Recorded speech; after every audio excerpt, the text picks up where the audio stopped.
Hey everybody, and welcome back to Kerbal Space Program RP-0. This is our Twitch recap from last week where we were experimenting around with this old DN5. This is basically the mission that landed on Ganymede. We're going to be launching a carbon copy of it to go land on Callisto here in the next Jupiter window, which I think is actually coming up fairly soon. You'll notice this is an older model DN5. It still has the mixed type boosters instead of just the two RD-171M series engines.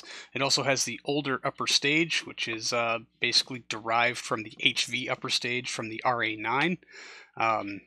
We'll be making some changes to this lift vehicle to accommodate some new engines that we've unlocked. Hopefully we're really kind of just testing the waters and seeing what kind of results we can get from everything.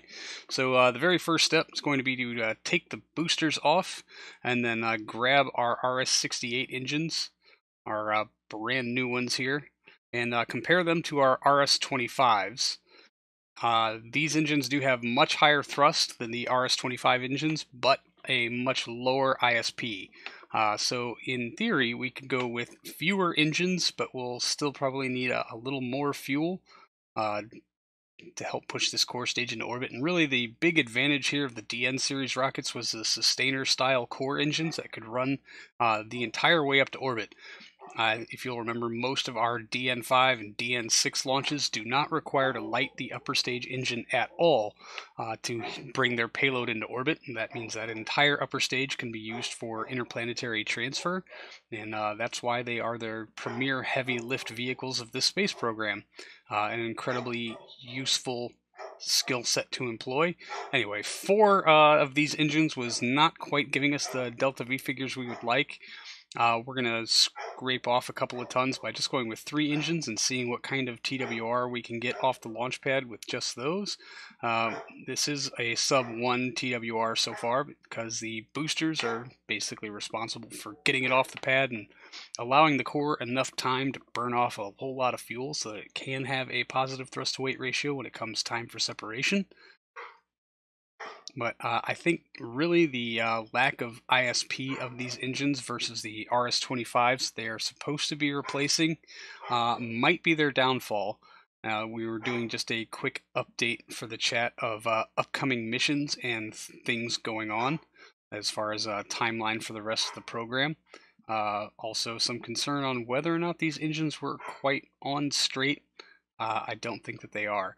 But to basically get a little bit more runtime out of these, you'll see we have like 6 minutes of runtime on these engines currently. We stretched the core stage a little bit. I think we will inevitably end up stretching it again. We are going to pull off the old E1s from our booster setup and eventually replace them with another set of RD-171Ms just to make sure there. Now our engines are straight, much better. Can't have crooked engines. That would just ruin absolutely everything. But basically, since we have much more thrust coming from the core stage, I think that we can expand the runtime on our boosters, probably make them a whole lot wider. I think eventually we will go up from 2 engines per booster to 3. Just that extra TWR means we can, in theory, have extra cargo capacity up top for our upper stage, although it does mean that that upper stage is going to have to burn more of its own fuel, possibly to hit orbit. And that was really the goal, was to get all the way to orbit without lighting the upper stage at all. As you can see right now, the numbers we have do not quite add up to that.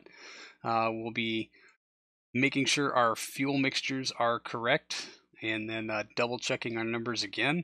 Still not quite where we'd like them to be. We're coming in at just about 8.1 kilometers per second total available delta V from the core stage and the boosters, which is just a bit shy of where we would like it to actually be. Making sure that our engines are of the correct type. For the time being, we are not going to reconfigure our upper stage, but we will go ahead and get this outside for simulation. Let's just make sure. Okay, those fairings don't really need to be there. That's HG3 light. Yes, I hope. Yeah, fairing set. Cool. Alright, cover your ears, children. We're going. Throttle full. Oh boy. Speaking of staging that should be checked. Let's light the engines before we let go of the clamps.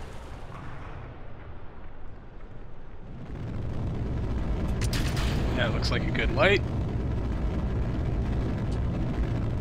Luca, how's it going? Thank you for coming by.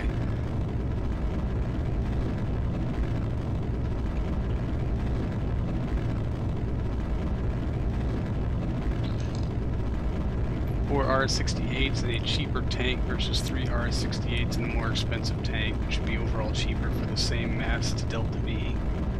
We might have to find out. Yes, very weird plumage. We might have to visit the real plume config for these RS-68s. They are distractingly bad. Wow. That is very interesting. So SKS stay in orbit for X days is your only option of gaining funding. Almost. Other than the uncrewed Callisto landing and the uncrewed Enceladus landing contracts that I just took, which were lots and lots of money, but it also means we really can't screw them up. The SKS uses liquid boosters, F1A powered. Yes, once Wookiee stops being lazy and gives me the Shuriken file, the Shuriken K or the Mark 6, however, I guess they're going to have individual names. Make the plumes huge and red. I think they're red. Shouldn't they be bluish because it's a Hydrolox engine? Shouldn't I be paying attention to my gravity turn since I'm trying to, like, proof of concept this whole new lift vehicle?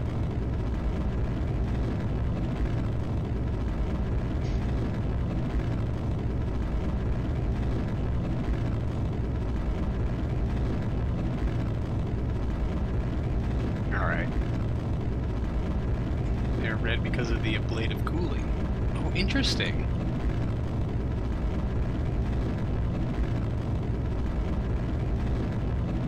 Someone check the Scott Manley video. RS-68 flame doesn't look like the RS-25 flame at all. Okay. Any classified projects ongoing? I can neither confirm nor deny the existence of classified projects that may or may not be continuing to progress, as they are neither confirmed nor denied.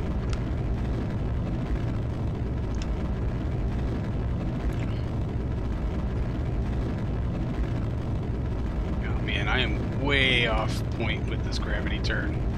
But at least we're going to come into booster sep at greater than 1.5 TWR. That is certainly going to help our cause for helping me patch this screw up, because I should have been at 45 degrees like, God, 10,000 meters ago. Are you going to pursue an SSTO at some point? Do you want to get yourself a proper setup? That would be so exciting. Proper setup for RSS? Oh, a proper RO setup. I should learn to read. Might be able to help you with that. Alkalox plume is roughly correct color for the ablative RS-68s.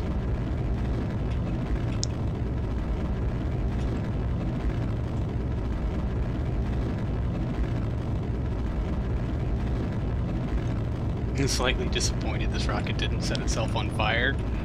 Oh. Yeah, we really need a way to model that, don't we? Maybe we can just add a bunch of Separatrons on the clamps.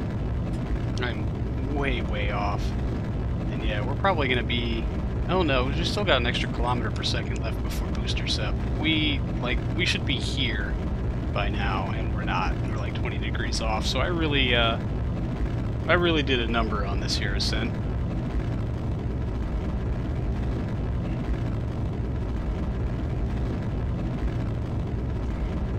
Saying, Lucy, I actually have a SSTO coming up in the launch order whenever I get done with things that have money attached to them. It will fly. And, Luca, we can definitely help you get a functional RO set up.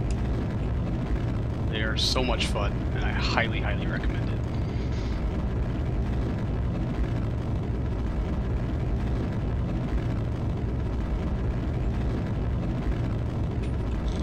Alright, yeah, we're coming in high and coming up on booster SEP. Let's find a nice angle here. Oh, they're out. Goodbye. Clearing away. Yeah, where's my fairing SEP? How about we move the Delta V? Oh, all screwed up today. And pop the fairings. 189. That's our current apogee, so we can actually lower ourselves down quite a bit.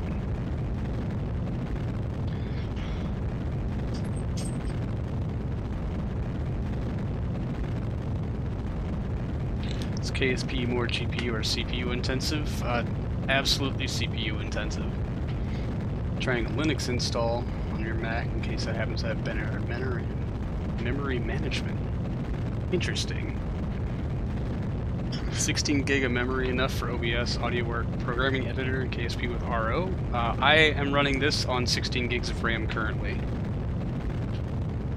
Absolutely yes. Just cut as many parts as you do not need from the install as you can. Every part you can cut, especially part model, it's a little bit of memory you will save. But yes, it can absolutely be done.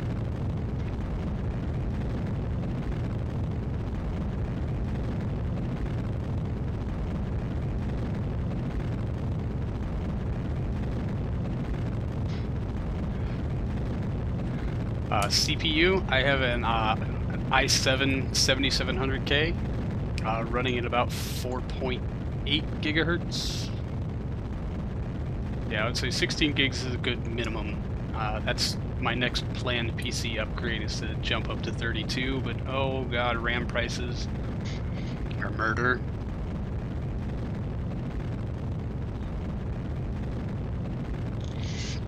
Hey, Wookie, I'd say it's absolutely worth the attempt. I don't know, I have exactly zero experience doing anything with Mac, so I can't recommend stuff, or I really just don't want you to screw up your install, especially not before you send me over the new Shuriken files. Oh, and today's beverage is a Mission Street IPA. I really wish I knew why Lady Crash picked up an IPA, but it's pretty tasty. Considering I really do not like most IPAs. Weaponized hops.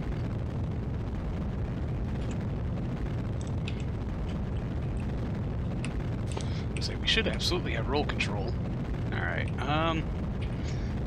so I guess we're going to stretch our boosters and stretch our core, because we are way shy of orbit.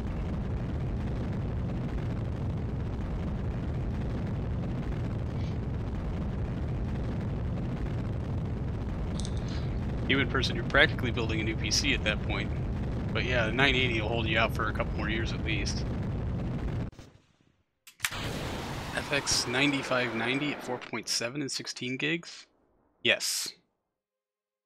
I think you're well within the realm of being able to manage this. It's just, like I said, cut as many parts as you can. Alright. So we're... Yeah, man. If I could get 1 more kilometer per second out of this, I think we'd be in good shape. Work to VAB. And back into the VAB, we'll be making a few smallish changes to this thing. Namely, I think we're going to expand our boosters out to 3 engines instead of 2, which really kind of puts us more in a DN6 class, just without the capabilities that it has. We'll also be expanding the runtime by enlarging our boosters out by just a little bit, seeing if we can't get just a little bit more assist from those before they burn out. But at this point, we're almost copying over our core stage dimensions, which means we might as well just copy over the core stage, make it a little smaller. Maybe the improved ISP of the Hydrolox engines versus the Keralox engines would do us some good, but we really need these high thrust engines if we're gonna actually make a huge difference here as far as the capacities of this vehicle. I think the overall goal was to actually make an improvement, and so far it is just kind of shaped up to be a little bit of a downgrade, although the cost difference between the 68s and the 25s is large.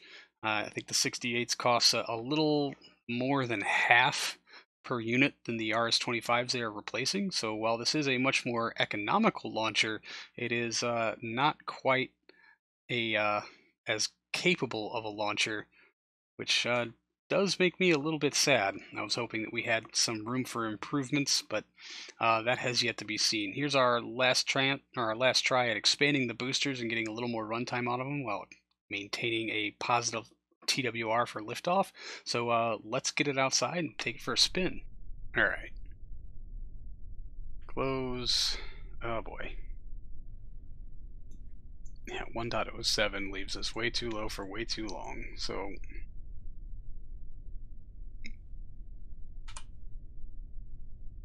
throttle up. Huh.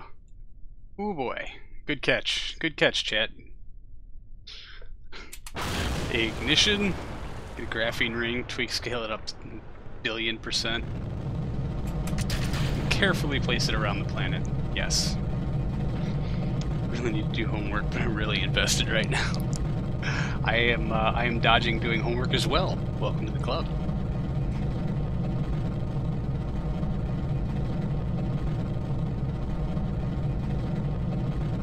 Alright, and for such a big rocket, it sure does just poot and scoot. Although the TV figures do leave a bit to be desired. Me too. Not cut the cable.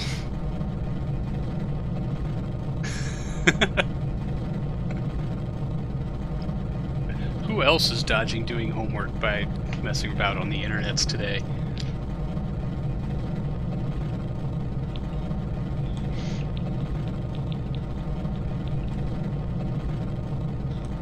Alright, I'm going to try to actually do this gravity turn for reals this time, so I apologize, chat, if I ignore you for a bit. I also, it looks like those nose cones are a bit too big. How did that become a thing? Here I am, not gravity turning. All else fails, use the HA260. Wasn't that the ridiculous solid rocket engine? Am I... Man, I hope I got that right.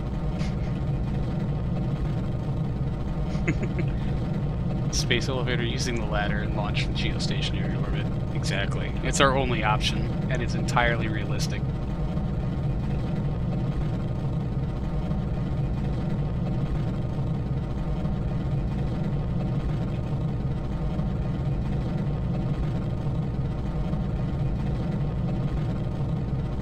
I'm feeling like maybe these improvements would have sat better on the DN6 where we already had gobs of booster.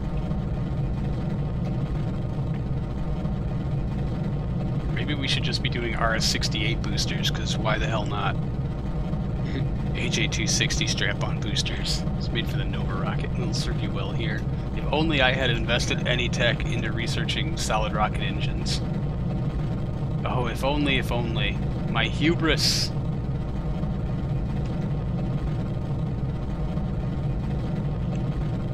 So the cryo balloon radiator... Prevent boil off 1000 engines clustering things. Oh, well, thank you for the host, Luca. That's awesome. Alright, Simulation Gaming, I have no idea what you're talking about. Cryo balloon radiator to prevent boil off 1000 engine clustering things. Alright, Pulsified, we'll see you in a bit. Oh, awesome. Thank you so much.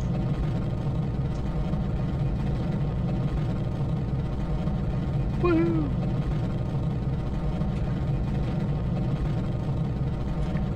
What a beautiful sunrise. Maybe it's the same realism value. Making multiple complaints all smushed together one sentence. So, nothing new. Oh, excuse me.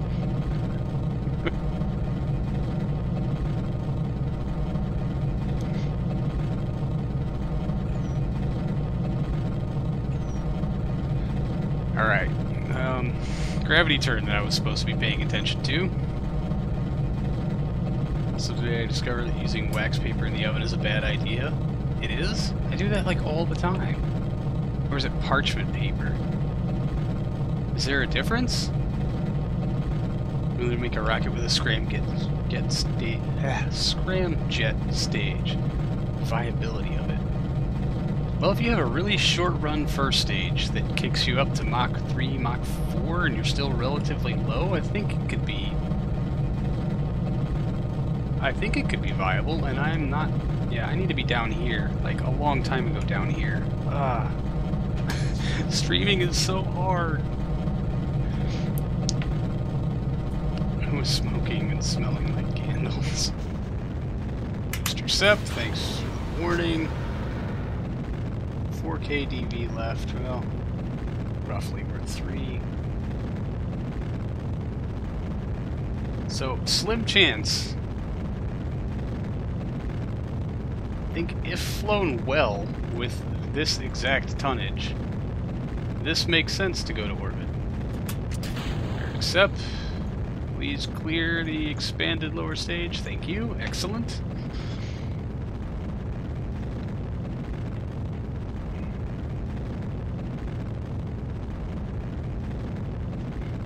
Stuff you had today didn't seem to like it, Wookie. Smoking, smelling like candles.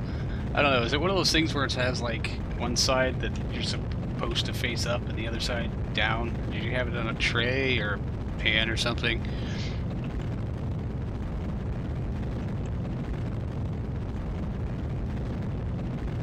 Currently your Gaia system works though?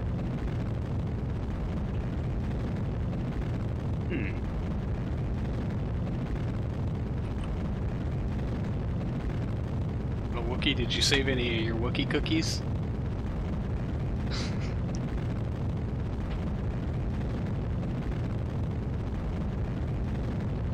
Or will you be foiled next time? BE-4s and nuclear engines. Now BE-4s to get off the ground and then a nuke upper stage. Making burritos. Nice. Yeah, so this is the part where I could look and talk and stuff, but it doesn't make me any better at it. Oh yeah, foil sounds like the proper method for that job there, Whoop. 16 kilometers per second without a payload. Oh wow. Yeah, it's definitely Jupiter reach. It was a sad frozen 45-cent kind, not the wow that burrito makes my life better kind. Every burrito makes your life better. It's painfully large. Need I show you Cerberus or DN6 that are just ridiculous? I mean, unrealistic kind of tonnage. Apparently. Allegedly. I keep hearing stuff like that. Not sure it's really a thing.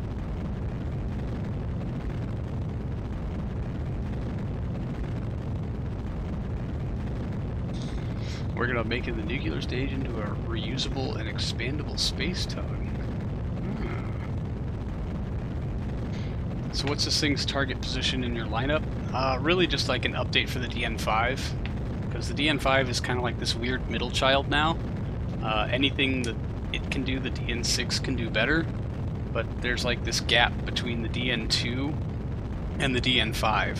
That really, that's where I need a replacement rocket.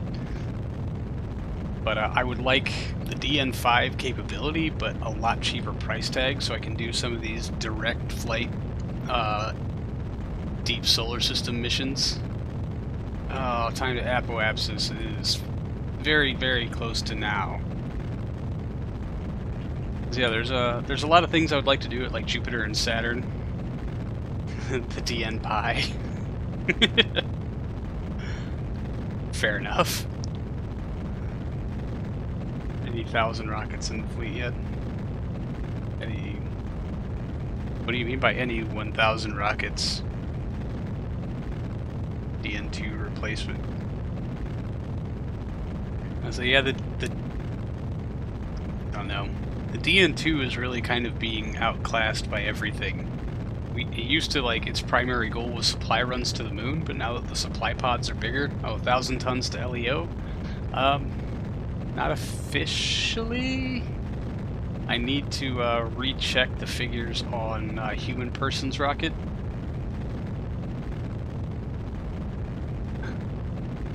But not quite.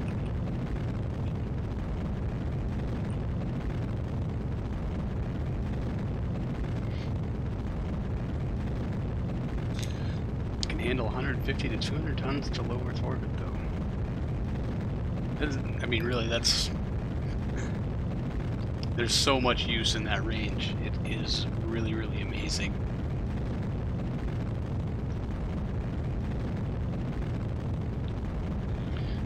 $650 ton to LEO, so yeah, nothing 1,000 ton capable yet.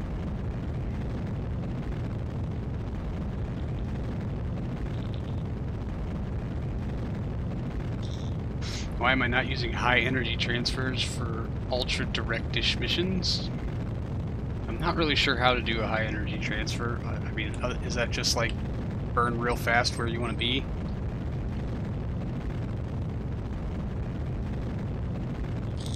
When you talk about like multiple gravity assist kind of things.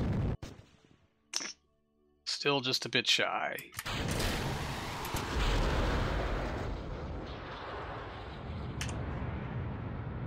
Good light on the HG3. Let's just go ahead and get this in orbit and see what we're looking like for transfer to Jupiter. At what point your space program be using more energy than the sun gives the Earth? Just realized you may be able to do a scramjet Pegasus-like vehicle. Oh, now that would be really cool. Burn twice the delta V to accelerate, and burn twice the delta V to slow down, reduce the time. Oh, because time's on my side. Missions to Pluto would be possible in reasonable times. They would, but at not very reasonable cost. Alright, why are we rolling? Where did this induced roll come from, and why does it not want to be corrected?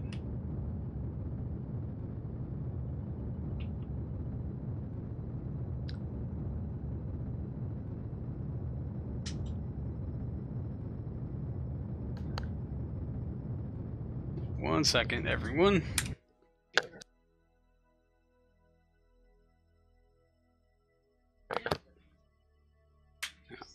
Sorry, baby-related question. And I did not quite hit orbit. But we got some time before we... Yeah, I'm still falling. I know. I was interrupted. Lady Crash came in with Baby Crash, and I had a question to answer, and got all distractified. Maneuver planner. Get rid of vessel info. Down to 200 tons. Oh yeah, no, it's DN6 that I'm thinking of. I just want to see what kind of figures we're looking at our next window for Jupiter. Set as target. Lowest delta V, 6.5. So actually we're still within threshold. Even if we burn to orbit, we're at 7,100 meters per second on our HG3 stage. And seeing as how bad I'm probably going to screw it up, we can still make that work. Although this is, for all intents and purposes, a downgrade of the DN5 as far as to-orbit tonnage and capability. 6,200, 6,700 depending on transfer window according to KSP TOT.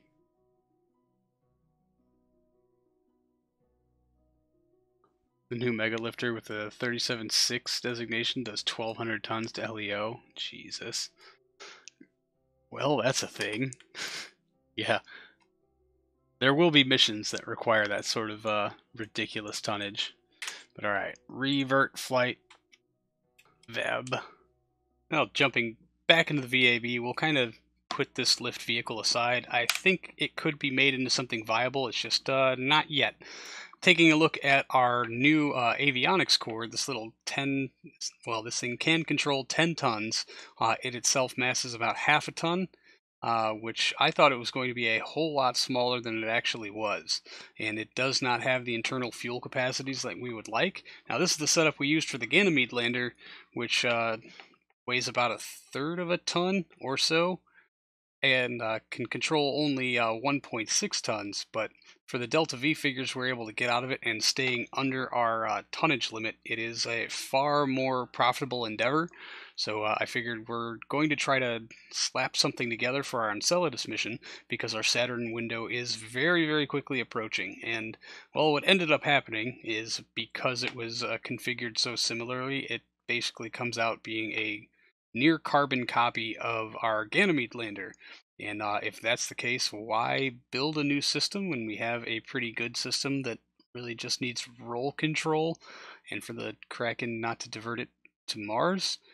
So I think at the end of the day, after a lot of time was spent placing scientific instruments and probably forgetting more than just a few, we're going to just modify the Ganymede mission and the Callisto mission, and maybe tweak it a little bit and see if we can't put one of these down on Enceladus. It is kind of becoming our universal landerbot system for long distance moon missions and whatnot.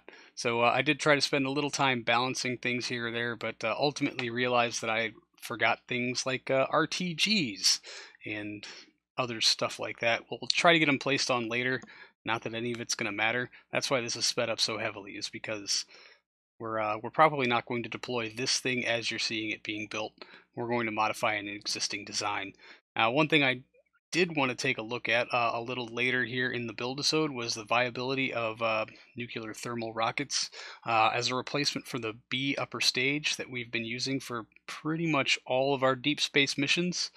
And so we'll just get out a generic tank here and the, I guess, the level 2 NTR, and see what kind of tank we need from it in order to get the Delta V we would need to replace both our orbital maneuvering stage and the HG3 stage. And it's huge and costs as much as a DN series. So that kind of seals the deal on that. Anyway, that's going to do it for this episode, everyone. Thank you so much for hanging out. I really do appreciate it, and I will see all of you in the next one. So until then, see you later.